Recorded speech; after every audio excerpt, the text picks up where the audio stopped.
नमस्कार, आप देख रहे हैं ब्रेकिंग बिहार। अभी हमारे साथ है पटना से डिप्टी मेयर के प्रत्याशी शशिकांत जी। इनसे जानेंगे कि यदि यह जीतते हैं तो क्या करेंगे और इनको जनता क्यों दे अपना कीमती वोट। शशिकांत जी, क्या कर पाएंगे आप? नगर निगम की जो स्थिति आपसे छिपी हुई नहीं। जी नमस्कार अनिल जी, रविरंजन जी। बेसिकली हम एक इंजीनियर हैं और पटना में हम बचपन से रहे हैं। पढ़ाई लिखाई मेरी पटना में ही हुई है और सबसे बड़ी समस्या पटना में है वह जल जमाव की है। थोड़ी सी बारिश होती है तो आधा से अधिक पटना डूब जाता है और मेन एरिया ही जो है जिसमें कि प्रशासक, शासक, मंत्री सब रहते हैं वही जलमग्न हो जाता है। तो इसके लिए हम कुछ विचार किए हुए हैं, कुछ सोचे हुए हैं अपने मन में, वह करेंगे। और अभी भी सरकार कुछ सोच रही है, कुछ करने के निर्णय में है, वो यह करेंगे। दूसरी, नगर निगम की स्कूलों को हम चाहते हैं कि मॉडल स्कूल बने, स्मार्ट स्कूल बने और उसमें पढ़ाई लिखाई अव्वल दर्जे की हो, जिसमें कि अच्छे अच्छे लोग पूंजीपति हों, पढ़े लिखे बुद्धिजीवी के बच्चे भी, कलेक्टर एसपी के बच्चे भी उसमें नामांकन कराने के इच्छुक हों। यह सब हमारी कुछ अवधारणा है जो हम करना चाहते हैं पटना के लिए। मोहल्ले में सड़कों का जो हालत अभी देखे हैं, बाहर की सड़कें चकचक कर रही है, सरकार बाहर के सड़कों पर ध्यान दे रही है, लेकिन नगर निगम का ध्यान कहीं नहीं है। 75 वार्ड में अगर आप मोहल्ला में घूमें तो आप देखेंगे कि सड़कें टूटी हुई हैं, बदहाल है, लेकिन कोई देखने वाला नहीं है। जबकि अरबों का सेंक्शन होता रहता है, पर ईयर करोड़ों से ऊपर हर वार्ड पार्षद को मिलता है, जो आप लोग बेहतर जानते हैं। अनिल जी, आप बेहतर जानते हैं हमसे कि क्या क्या पटना में छुपा हुआ है। यही बात हम कहना चाह रहे हैं शशिकांत जी कि नगर निगम में बजट की कमी नहीं है, सरकार का ध्यान पूरा है। लेकिन ये बात हम हमेशा से कहते आए हैं, हर पार्षद का, हर मेयर के प्रत्याशी का, डिप्टी मेयर के प्रत्याशी जिसका हम इंटरव्यू ले रहे हैं, कि नगर निगम खस्ताहाल है लेकिन पार्षद मालामाल है। ऐसा क्यों? यह सब आजकल का युग में यही चल ही रहा है। लोग राजनीति को व्यवसाय बना लिए हैं और व्यवसाय के रूप में चल रहे हैं। कुछ पैसा खर्चा करें और उसको निकालने के लिए तो वो चोरी चमारी या जो भी अपना करेंगे, पैसा अपना निकालेंगे, कोई भी करेगा। तो जनता को हम यह भी कहना चाह रहे हैं कि आप कम से कम पैसे पर ध्यान मत दीजिए किसी भी प्रतिनिधि के, किसी भी प्रत्याशी का। उनको काम करने का मौका दीजिए, परखिए उनको।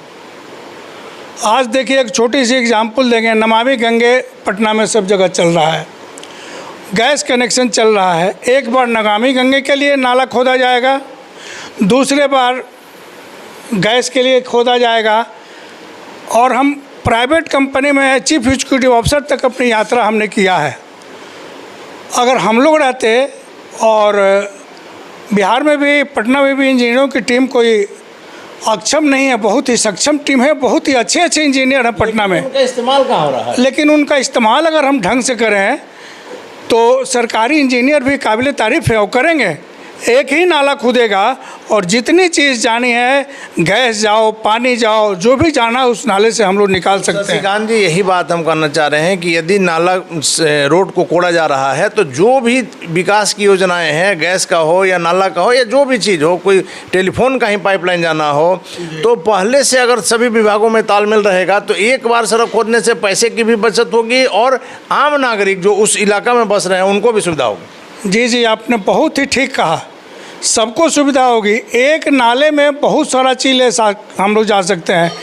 आप देखिए तो फाइबर केबल जा रहा है तो उसके लिए अलग खुदता है, फिर ये जो बताए इसके लिए अलग खुदता है। हम लोग एक बार प्लानिंग करें, सब विभागों में तालमेल बनाएं तो यह समस्या ख़त्म हो जाएगी। यही सड़क को एक साल के अंदर कई बार खुदना पड़ता है। देखिए, हम एग्जाम्पल देंगे। 1 रुपया में अगर कोई चीज़ मिल रहा है तो उसमें एक हमारा नमामि गंगे का पाइप जा रहा है, उसकी कीमत मान लीजिए 1 रुपये पड़ रहा है, एग्जाम्पल दे रहे हैं। और गैस पाइपलाइन ले जा रहा है तो उसके लिए भी 1 रुपये हम फिर खोदेंगे तो लगेगा, और परेशानी अलग से। अब परेशानी अलग से। और अगर हम चाहेंगे तो कंबाइंड कर देंगे तो 1.25 से 1.5 रुपये के अंदर यह काम ख़त्म हो जाएगा और आपको पैसे की बचत हो जाएगी। उसी पैसे से फिर आप रोड को भी बढ़िया बना सकते हैं। चलिए, आखिरी सवाल है कि यदि आप खड़ा हो रहे हैं डिप्टी मेयर के लिए, जनता आपको क्यों वोट दे, ये आप बताइए। अनिल जी, हम बाहुबली नहीं हैं, हम धनबली हैं, थोड़ा सा शिक्षित हैं और झूठ नहीं बोलते हैं, ईमानदारी है मेरे पास। हमने अभी कहा था कुछ देर पहले कि अगर हम करोड़ों रुपया खर्चा करके और जीतेंगे तो उस करोड़ को निकालने के लिए गलत करेंगे जी। वही आज हो रहा है और सब कर रहे हैं। तो ये जनता को सोचना है और जनता को विचार करना है कि इतने वर्षों से हम लोग भुगत रहे हैं, कम से कम हमें ही नहीं लेकिन किसी अच्छे व्यक्ति को चुनें, जांच परख करें, समय अभी बहुत है, और वोट दें और जिताएं उनको। पहला काम आपका क्या होगा अगर आप जीतते हैं?